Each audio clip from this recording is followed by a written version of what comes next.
भगवान जीवों के भीतर भी हैं, भगवान वृक्षों के भीतर भी हैं। वृक्षों की रक्षा करो, कोई जीव है पशु पक्षी उनकी रक्षा करो, कोई गौ माता है उनकी रक्षा करो। उनको तो मारने में लगे, उनको तो खाने में लगे, बड़े स्वाद ले ले करके मांस भक्षण कर रहे हैं, मांसाहार खा रहे हैं। आजकल पहले के समय में कोई किसी को ऐसे बोल देता था ना कि भैया हम मांसाहारी हैं, तो उसको लोग टेढ़ी नज़र से देखते थे, अरे राम राम राम मांस खाता है, छी। आज के ज़माने में कोई ये कह दे भैया हम शाकाहारी हैं, तो उसको लोग टेढ़ी नज़र से देखते, अरे बड़े पिछले दिमाग के हो आप, तो बड़े पिछड़ी हुई सोच के हो, आप मांस नहीं खाते, आप अब ये नहीं, अरे राम राम राम बताओ, हद हो गई।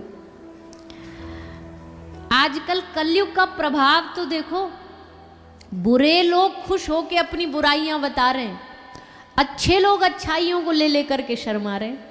शराब पीने वाला शराब पीता खुलेआम दोस्तों के संग में बैठक करता है, उन 10 दोस्तों में अगर एक दोस्त बिना पीने वाला ना, तो ऐसे बैठा रहता सर झुका के, जिसको कितना बड़ा पाप कर दिया उसने। तुम ये, अरे तुम सिगरेट नहीं पीते, अरे राम छी छी छी, तुमने जीवन का मजा ही नहीं लिया। ऐसा कलयुग आ गया भैया। आजकल उनके स्टैंडर्ड में बनने के लिए लोग गलत काम करने लगे हैं, एक माहौल में ढलने के लिए लोग गलत काम करने लगे। शराब का नशा, तम्बाकू का नशा, बीड़ी तम्बाकू सिगरेट, खान पान, अब क्या कहें, हम कितना कथा करें कि इस सब के बारे में बोले, पर आज जमाना ही ऐसा है कि बड़ा दुख होता है युवाओं को देख देख करके, युवा बालक बालिकाओं को। अच्छा पहले तो लड़के ही पीते दिखते थे, अब तो घना कलयुग आ गया है। अब तो शहरों में निकलो तुम तो सड़कों पर देवियां भी धुआं छोड़ती हुई उनके दर्शन हो जाते हैं। पहले विदेशों में होते थे, पहले हम विदेश जाते थे तो मैं नॉर्मल है, अब तो अपना देश भी भैया खूब विकास कर रहा है खूब आगे बढ़ रहा है। अब बढ़े खूब आगे, पर बढ़िया चीज़ों में तो बढ़ो, अच्छी चीज़ों में तो बढ़ो। तो हम तो व्यासपीठ भागवत से यही निवेदन करते हैं कि अपना खान पान शुद्ध रखो, अपना आहार शुद्ध रहेगा तो मन शुद्ध रहेगा, विचार शुद्ध रहेंगे। हम कई बार कहते हैं कि जैसे फूड पॉइजनिंग होती है ना, वैसे ही भोजन से थॉट पॉइजनिंग भी होती है, विचारों में अशुद्धता आती है। आप अब मांस खाओ, किसी जीव को खाओ, तो आपके भीतर क्या गया, अंदर हिंसा गई। अब आपकी प्रवृत्ति भी हिंसक जैसी होगी।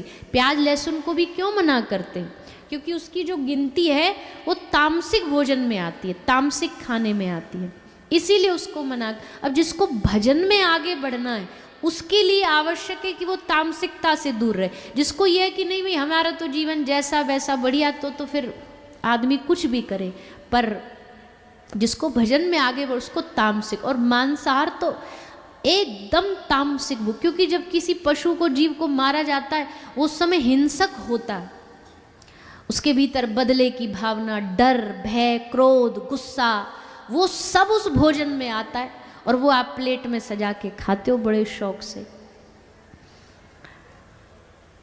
तो मांसाहार आज एक बहुत बड़ा, हम तो देखते हैं दुनिया में घूमते हैं, कई बार ऐसी ऐसी जगह, कहीं भी चले जाओ दुनिया में, अपने देश में फिर भी थोड़ा बहुत कहीं थोड़ा शुद्ध भोजन मिल जाता है, कोशिश करते हैं शुद्ध भोजन मिल जाए। बाहर जाओ तो अरे राम राम राम राम। एक बार हम कनाडा से कहीं से आ रहे थे, 2 दिन का 1 दिन का स्टे, बीच में ट्रांजिट फ्लाइट थी हांगकांग होते हुए। तो कभी हम दूसरे देशों में जाते, पर चाइना हांगकांग ये देश में कोई कथा होती नहीं तो हम जाते नहीं। वो 1 रात के लिए हम वहाँ रुक गए। अब रुक गए तो कनाडा से आ रहे थे, वहाँ गुजराती सब भाई रहते, तो उन्होंने हमारे लिए रास्ता के लिए, कोई फ्लाइट का हम खाते नहीं, तो थेपला बना के रख दिया था। अब थेपला तो रख दिया, पर वो अचार रखना भूल गए। अब सूखा वो गले से नीचे ना उतरे, तो हमने कहा चलो ने मार्केट में ही रुके थे, तो ने मार्केट में घुमाते, अचार ले आते हैं, अचार के संग खा लेंगे। अचार ढूंढने गए, अचार ढूंढने गए, अचार तो मिला, बहुत बहुत मिले, पर काय का अचार? छिपकली का अचार, मेढक का अचार। हम देख करके हमने कहा चाहे भूखे मर जाओ भैया, यहाँ तो राम राम भगवान ही बचाए। फिर एक टमाटर मंगवाया नीचे होटल से, उसमें नमक डाला, उसके संग खाया।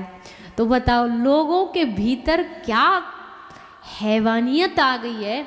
अच्छा पहले तो ये बाहर ही देखने को मिलता था, पर अपना भारत भी अब तो कंपटीशन दे रहा है मांसाहार में। भैया अपने बच्चों को समझाइए, बचाइए। किसी का जीवन, किसी का प्राण, किसी का जीवन छीनने में क्या मिलेगा आपको? आपके उस जीवन के छीनने से सोचो भगवान क्या उसका परिणाम देंगे।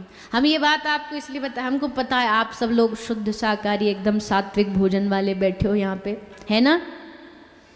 हाँ तो सब, लेकिन कई लोग ऐसे होते हैं ना कि रिश्तेदारी में हो गया, बालक आजकल के ऐसे हैं कि कॉलेज चले गए, यूनिवर्सिटी चले गए, वहाँ खान पान, उन बच्चों को समझाई।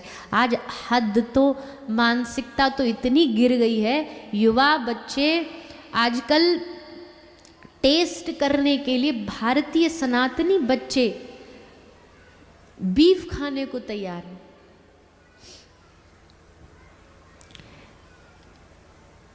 एक कॉलेज है, वैसे बड़ा विवादों में रहता है हमेशा, दिल्ली का JNU। उस कॉलेज में, उस यूनिवर्सिटी में, वहाँ के युवा बच्चों ने मांग करी सरकार से कि हम अपने कॉलेज में बीफ पार्टी ऑर्गेनाइज करना चाहते हैं। भारत के बच्चे, सनातनी बच्चे। तो भैया अब उनको पता ही नहीं है, ना तो उन्हें जीवन का पता, ना उन्हें भोजन का पता, ना उन्हें गौ माता की महिमा पता, गाय की महिमा जानते नहीं। आजकल के बच्चों से आप पूछ लो क्या होती है गाय, बता दे तो। पुराने जमाने में शिक्षा की शुरुआत में ही गाय से शिक्षा शुरू होती थी। अगर कोई यहाँ हिंदी पाठ्यक्रम से पढ़ कर के आया हो तो हिंदी पाठ्यक्रम में निबंध लिखे जाते थे। सबसे पहला लेख किस पर आता था? हाँ जी, अब आपके पंजाब में पता नहीं, कुछ और हो तो पता नहीं, पर ज़्यादातर जो निबंध होता था वो गाय से ही शुरू होता था। हिंदी की पहली निबंध गाय से, मतलब शुरू से ही उसको धर्म की भावना से बच्चे को जोड़ दिया जाता है। आजकल बच्चों को शिक्षा में तो धर्म है ही नहीं। बड़े बड़े इंग्लिश मीडियम स्कूल में आजकल बच्चों के लिए, छोटे बच्चों के लिए काउंसलिंग हो रही है। बच्चों, ये बच्चे जिस उम्र के बच्चे हैं जिनकी काउंसलिंग हो रही है ना, इस उम्र के पुराने ज़माने में अगर आप देखो ना, आजकल का 5 साल का बच्चा भी कहता है आज मेरा मूड ऑफ है। 5 साल का बच्चा, 5 साल के बच्चे को एक ज़माने में मूड होता क्या ये नहीं पता होता था। आज मैया ने कुछ भोजन बना दिया, आज मेरा ये खाने का मन नहीं है, आज हम ये खाएंगे। पुराने ज़माने में अगर ऐसा बोल देना कि ये खाने का मन नहीं, तो 2 तो थप्पड़ खाओगे पहले। बोले चुपचाप जो बना खा, खाने का मन नहीं है। तो भैया युग बड़ी तेजी से बदल रहा है। इस युग में बच्चों को धर्म से जोड़े रखना, संभाले रखना बहुत जरूरी। उनको ले जाया करो अच्छी अच्छी जगह, गौशाला ले जाओ, गायों के पास ले जाओ, बच्चों को गायों के बीच में थोड़ा खेलना सिखाओ। बच्चे गायों से ऐसे डरते हैं जैसे कोई शेर देख लिया। कई बार हमारे अस्पताल में कोई बच्चे आते हैं बाहर से, तो उनसे कहो कि बेटा बछड़ा के साथ खेलो। अच्छा, हमारे अस्पताल में बछड़े भी हैं और कुत्ते भी हैं, कुत्ते बिल्ली और पशु पक्षी भी हैं। तो बछड़े के पास नहीं जा पाते, वो बछड़े से डरेंगे। हाँ, कुत्तों के पास जाने के लिए तैयार हो जाते, उनके साथ खेलने के लिए तैयार हो जाते, क्योंकि उन्हें कभी दिखाया ही नहीं गया। उनको लेकर के जाइए, उनको बताइए बेटा तुम्हारा जन्मदिन है ना, तो बाद में हम जाएंगे पार्टी करने, केक काटने के लिए, वो बाद का विषय है। पहले हमको जा कर के गौ माता के सामने गौ माता को चारा खिला के आना, गुड़ खिला के आना, ये तुम्हारा असली जन्मदिन है। आप नहीं सिखाएंगे तो वो सीखेंगे कहाँ से? उनको पता कैसे लगेगा? तो जाया, गौशाला जिस भी क्षेत्र में हो, शहर में हो, वहाँ जाया करिए। हम भी कल आपके क्षेत्रीय कोई गौशाला वहाँ जाने वाले हैं दर्शन के लिए। तो आप सब कोई भी उत्सव हो ना अपने जीवन का, गौशाला में मनाओ। और एक बात और कहें, अगर आप अपने जीवन के अच्छे उत्सवों को बड़े बड़े गार्डन और बैंक्वेट हॉल में मनाओगे ना, तो अतिथि बन कर के दुनिया वाले आएंगे। पर अगर वही आप अपने जीवन का उत्सव किसी गौशाला में मनाओगे, तो अतिथि बन कर के खुद गोपाल आएंगे, ठाकुर जी आपके गेस्ट बन करके आएंगे। हाँ वाह भैया, जाना पड़ेगा। क्यों? क्योंकि उसने गौशाला में उत्सव रखा है, गौशाला में अपना ये शादी मना रहा है, कुछ भी मना रहा है। अब भाई आप नहीं बदलोगे, सत्संगी नहीं बदलोगे, तो फिर कौन बदले? हम थोड़ी ना कोई मार्केट में घूम रहे लोगों को प्रवचन दे रहे हैं ये काम करने का, पर आप और हम जो इस पंडाल में बैठे ना, हमारी परम जिम्मेदारी बनती है। हम नहीं रक्षा सेवा करेंगे गौ माता की, तो कौन करेगा?